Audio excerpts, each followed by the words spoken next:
Bonjour les enfants, j'espère que vous allez bien, moi je vais bien.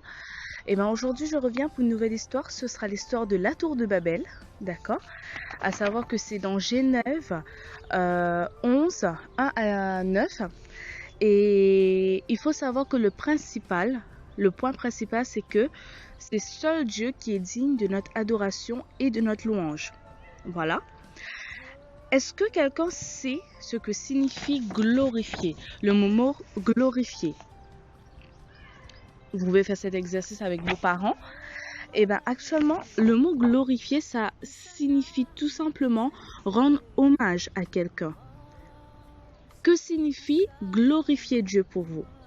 Pour vous personnellement, dans votre vie de tous les jours, qu'est-ce que ça signifie?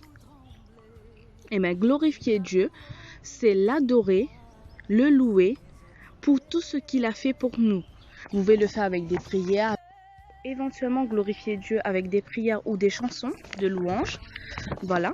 Et aujourd'hui, nous allons entendre l'histoire de la tour de Babel ou d'un groupe de personnes qui ont essayé de se mettre au-dessous de Dieu, c'est-à-dire qui ont essayé de se mettre plus haut que le Seigneur, que notre Seigneur. Voilà. Et bien, qui peut dire quel est le premier livre de la Bible? Éventuellement, le premier livre de la Bible, c'est Genèse, comme on peut le voir. Et aujourd'hui, Genèse, c'est la vraie leçon qu'on va voir aujourd'hui. On commence. La semaine dernière, nous avons entendu l'histoire de Noé et comment Dieu l'a sauvé du déluge, c'est-à-dire de l'inondation. En lui faisant construire une arche, et de nombreuses années ont passé et les enfants de Noé ont eu des enfants. Et ces enfants ont... Vous pouvez essayer de louer Dieu avec des louanges, avec des prières. Et aujourd'hui, on va entendre l'histoire d'un groupe de personnes qui ont essayé de se mettre au-dessus de Dieu, c'est-à-dire plus haut que Dieu. La semaine dernière, nous avons entendu l'histoire de Noé et comment Dieu l'a sauvé du déluge, c'est-à-dire de l'inondation. En lui faisant construire une arche, de nombreuses années ont passé. Et les enfants de Noé ont eu des enfants. Et ces enfants ont plus d'enfants. Et ces enfants ont eu encore plus d'enfants. Enfin, il y a eu beaucoup de monde sur la terre. Voilà, il y a eu beaucoup d'enfants. Les gens vivaient dans une plaine appelée Shinar. On était arrivé à la ville de Shinar où tout le monde parlait la même langue. Jusqu'à ce point dans l'histoire, une seule langue était parlée, dont il était facile pour tout le monde de comprendre tout le monde. Un jour, ils ont dit, venez, construisons-nous une ville avec une tour qui atteint les cieux, afin que nous puissions nous faire un nom et ne pas être dispersés sur la surface de la terre. D'après vous, à quelle hauteur voulaient-ils leur tour?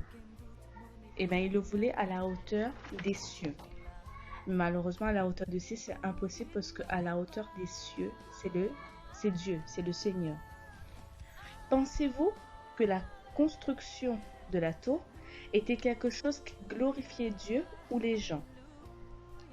La tour, c'était quelque chose qui glorifiait les gens, non pas Dieu. Que la Bible dit. Mais le Seigneur est descendu pour voir la ville et la tour que les hommes construisaient.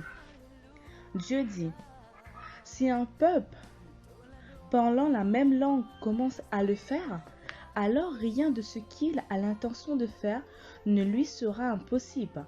Venez, descendons et confondons leur langage pour qu'ils ne se comprennent pas. C'est exactement ce que Dieu a fait.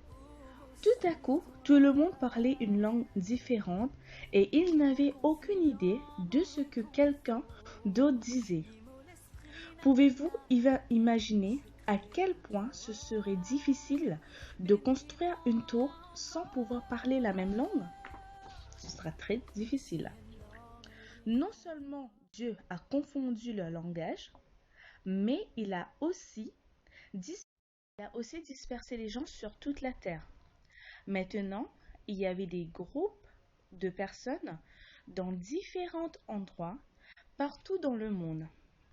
Dieu pouvait voir à quel point le cœur des gens devenait orgueilleux, et il y mit un terme. Dieu savait qu'il ne se disciplinait pas son peuple. Il tomberait de plus en plus profondément dans le péché. Ce n'est pas ce que Dieu veut. Il veut que nous le connaissions et le glorifions parce que seulement lui est digne de notre gloire. D'après vous, comment Dieu a-t-il puni le peuple pour sa fierté? Eh bien, c'est simple, il a tout simplement confondu leur langage. Il a confondu leur langage afin qu'ils ne puissent pas comprendre ce qu'ils se disaient et ce sera difficile. Et voilà, vous voyez, quand l'homme se glorifie, Dieu l'humilie. Parce que parce que seul Dieu est digne d'adoration et de louange. Au début de cette histoire, peut sembler vraiment triste. Tout le monde devait s'étendre sur toute la terre et ils ne pouvaient plus se comprendre. C'est comme ça aujourd'hui, il y a des milliers de langues parlées dans des centaines de pays, partout dans le monde. Mais nous, mais nous lisons quelque chose de vraiment excitant dans Apocalypse 7:9.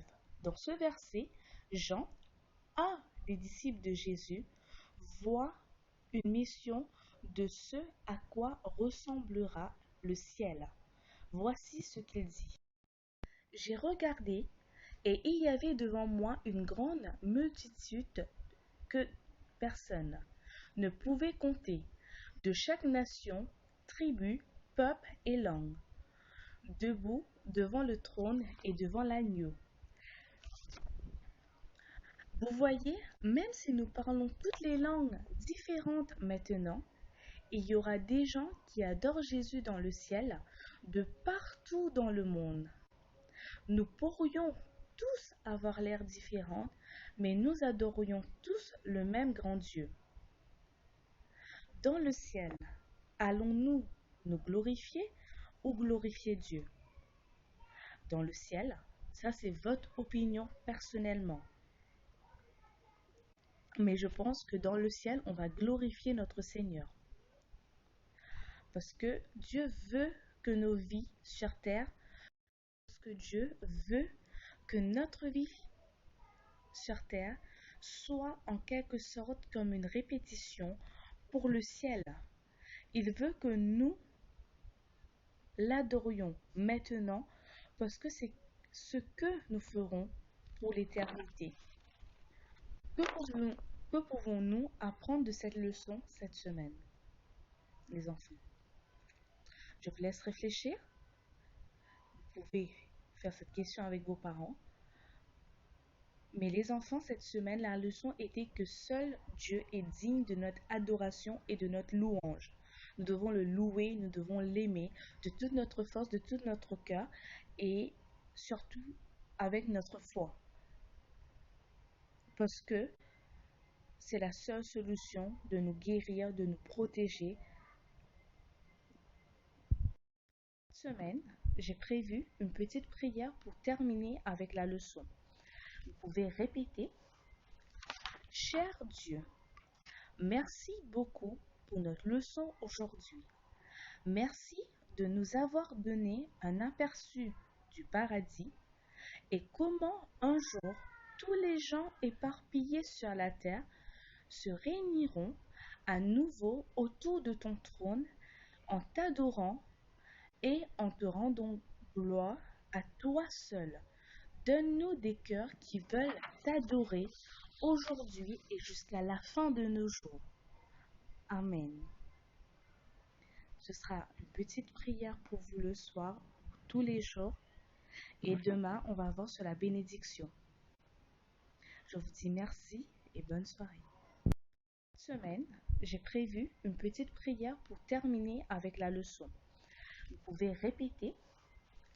Cher Dieu, merci beaucoup pour notre leçon aujourd'hui. Merci de nous avoir donné un aperçu du paradis et comment un jour tous les gens éparpillés sur la terre se réuniront à nouveau autour de ton trône en t'adorant et en te rendant gloire à toi seul. Donne-nous des cœurs qui veulent t'adorer aujourd'hui et jusqu'à la fin de nos jours. Amen. Ce sera une petite prière pour vous le soir, tous les jours. Et demain, on va voir sur la bénédiction. Je vous dis merci et bonne soirée.